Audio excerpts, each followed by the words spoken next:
आज हम किताब द अल्केमिस्ट यानी कीमियागरी में बताई गई कहानी के बारे में ज़िक्र करेंगे। ये किताब दुनिया की बेस्ट सेलिंग किताबों में से एक है।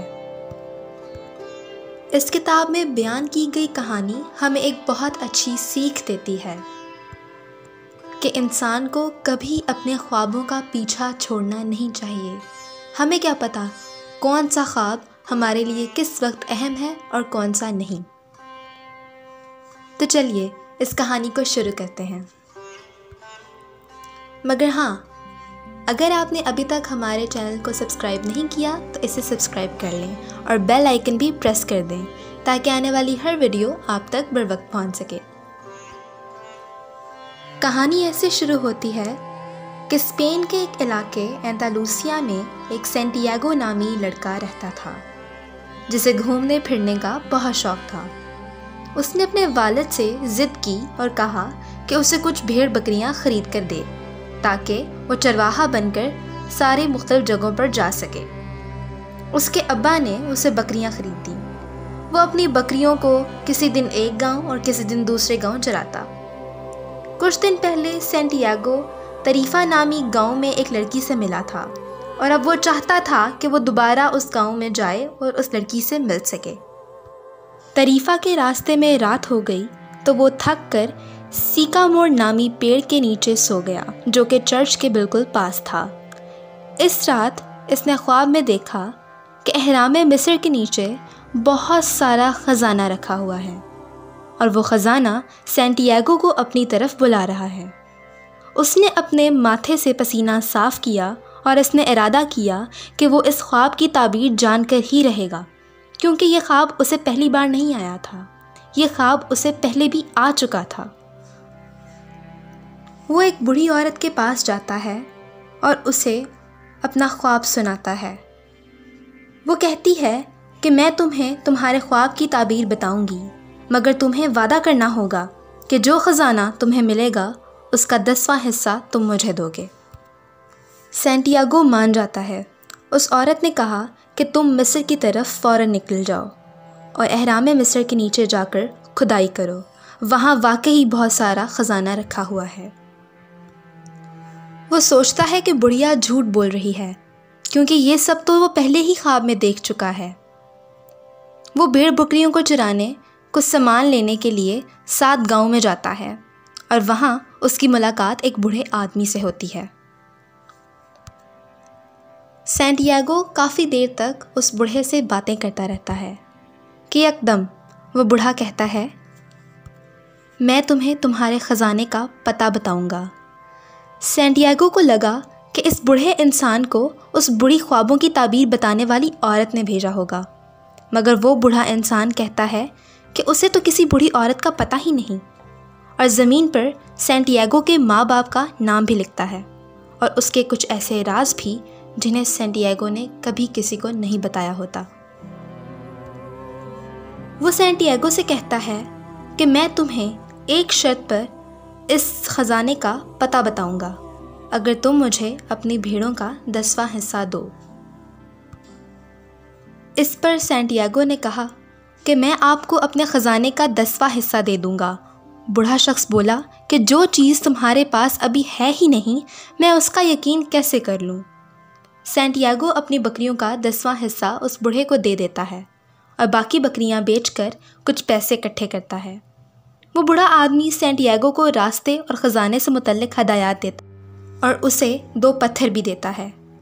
सैंटियागो अपने सफ़र के लिए जब रवाना होता है तो उसे एक जगह डाकू घेर लेते हैं और उससे उसके सारे पैसे छीन कर ले जाते हैं। सैंटियागो इस बात से बहुत रंजीदा हो जाता है और सोचता है कि काश वो अपने रेवड़ को ना बेचता और इस ख़जाने के पीछे ना आता। वो ना तो अब आगे जाने की ताकत रखता है और ना ही पीछे जाने की। वो अब आगे बढ़ने का कसद कर चुका होता है, क्योंकि अब उसके पास इसके अलावा और कोई चारा नहीं होता। वो वहीं एक क्रिस्टल की दुकान पर जाता है और उधर उस दुकान के मालिक से कहता है कि अगर मैं आपके पुराने क्रिस्टल साफ़ कर दूं तो क्या आप मुझे रोज़ाना 2 वक्त की रोटी दे सकते हैं। दुकानदार मान गया और उसने सैंटियागो को काम पर रख लिया। जैसे ही सैंटियागो ने एक क्रिस्टल साफ किया, फ़ौरन उसका एक गाहक दुकान के अंदर दाखिल हुआ और उस क्रिस्टल को ख़रीद कर चला गया। ऐसे ही कई पुराने क्रिस्टल उस दिन बिक गए। दुकानदार को ख्याल आया कि क्यों ना सैंटियागो को वो हमेशा के लिए काम पर रख ले और उसे तनख्वाह भी दे। वो सैंटियागो को काम पर रख लेता है। आहिस्ता आहिस्ता ये दुकान और भी ज़्यादा चलने लगती है। सैंटियागो अपने अगले सफ़र के लिए अपनी सारी कमाई जमा करता रहता है। एक दिन उसे पता लगता है कि एक काफ़िला सहारा डेजर्ट से होते हुए मिस्र पहुंचेगा। उसने अपने मालिक से इजाज़त मांगी और उस काफ़िले के साथ निकल पड़ा। काफ़िले के अंदर उसे एक अंग्रेज़ मिलता है। वो उस अंग्रेज़ से पूछता है कि तुम किस लिए वहाँ जा रहे हो? तो उसने कहा, मैं एक कीमियागर को ढूंढ रहा हूँ जिसकी उम्र 250 साल है और वो सोने बनाने का तरीका जानता है। वो मुख्तलिफ धातुओं को इस्तेमाल करके सोना बनाता है। सैंटियागो को बहुत हैरत हुई और वो भी इसके साथ निकल पड़ता है। जब वो दोनों अल्केमिस्ट यानी कीमियागर के एक गांव पहुंचते हैं तो गांव से थोड़ी दूर 2 कबीलों में जंग छिड़ जाती है, इसलिए वो दोनों वहीं उस गांव में रुक जाते हैं। वो कीमियागर का पूछते पूछते एक कुएं के पास पहुंचते हैं। वहाँ कुछ औरतें पानी भर रही होती हैं। वहीं सैंटियागो की मुलाकात फातिमा नामी एक लड़की से होती है और वो दोनों एक दूसरे को पसंद करने लगते हैं। इसके बाद सैंटियागो और फातिमा फिर भी मिलते रहते हैं। जब सैंटियागो और अंग्रेज़ी दान कीमियागर के पास पहुंचते हैं तो कीमियागर उस अंग्रेज़ से पूछता है, तुम इतने लंबे अरसे तक मेरी तलाश में हो, क्या इस दौरान तुमने कभी कोशिश की कि तुम तांबे या लोहे से सोना बना सको? अंग्रेज़ कहता है, नहीं। इस पर कीमियागर कहता है कि पहले जाओ, जाकर खुद कोशिश करो और फिर मेरे पास आना। सैंटियागो को उस गांव में रहते हुए काफ़ी दिन हो जाते हैं और इतने लंबे सफ़र से वो कुदरत के इशारों को पहचान जाता है और उसे पहले वाले बूढ़े आदमी के दिए हुए 2 पत्थर भी उसकी मंजिल की याद दिलाते रहते हैं। एक दिन वो सुबह उठता है तो 2 बाजों को लड़ते हुए देखता है। उसे समझ लग जाती है कि गांव पर हमला होने वाला है। वह गांव के सरदार को जाकर ये बात बताता है कि एक फ़ौज इस गांव पर हमला करने के लिए तैयार खड़ी है। वो लोग फ़ौरन अपनी फ़ौजें तैयार कर लेते हैं और साथ सैंटियागो से कहते हैं कि अगर ये बात सच ना निकली तो इसकी कीमत इसकी जान होगी।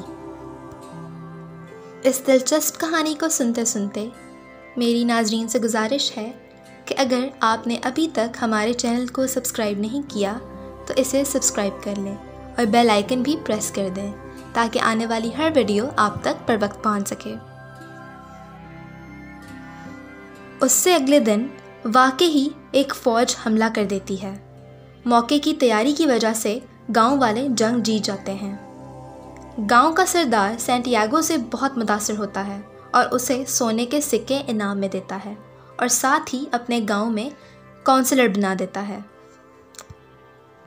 अब सैंटियागो सोचता है कि उसे गांव में रुक जाना चाहिए क्योंकि यहाँ वो सुकून से रह भी सकता है और सबसे बड़ी बात कि यहाँ फातिमा भी है।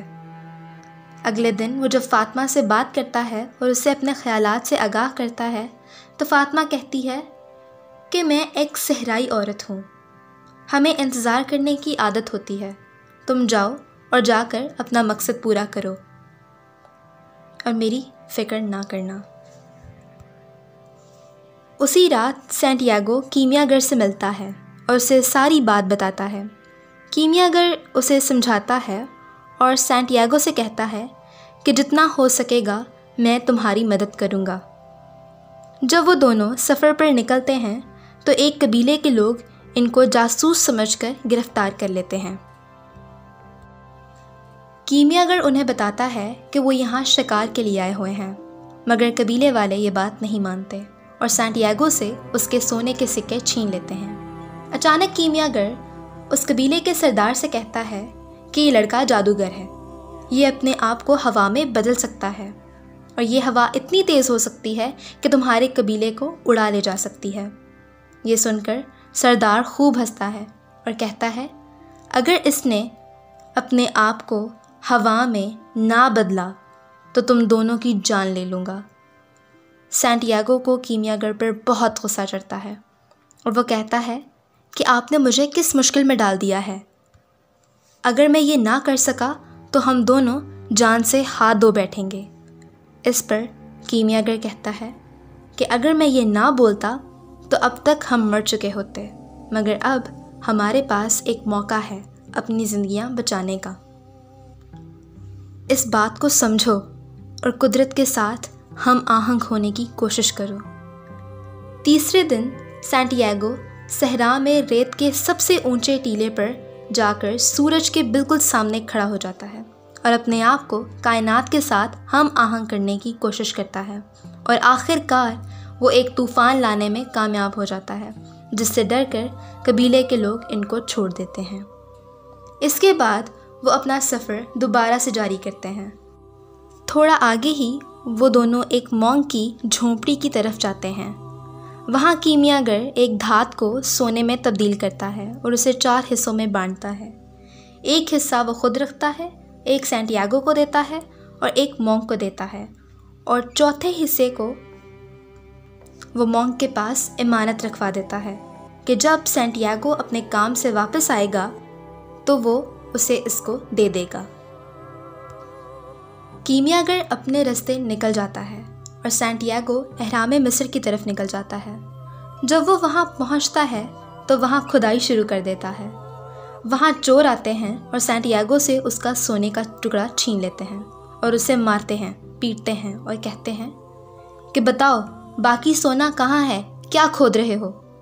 मजबूर होकर सैंटियागो उन डाकुओं को अपनी ख्वाब के बारे में बता देता है और कहता है कि मैं अपनी ख्वाब के पीछे आया हूँ।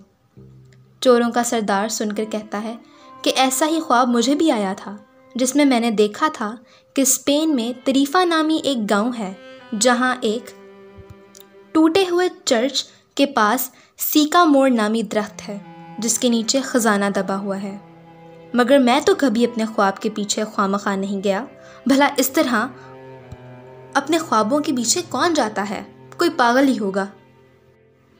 इसके बाद वो सैंटियागो को जहनी मरीज समझकर छोड़ जाते हैं।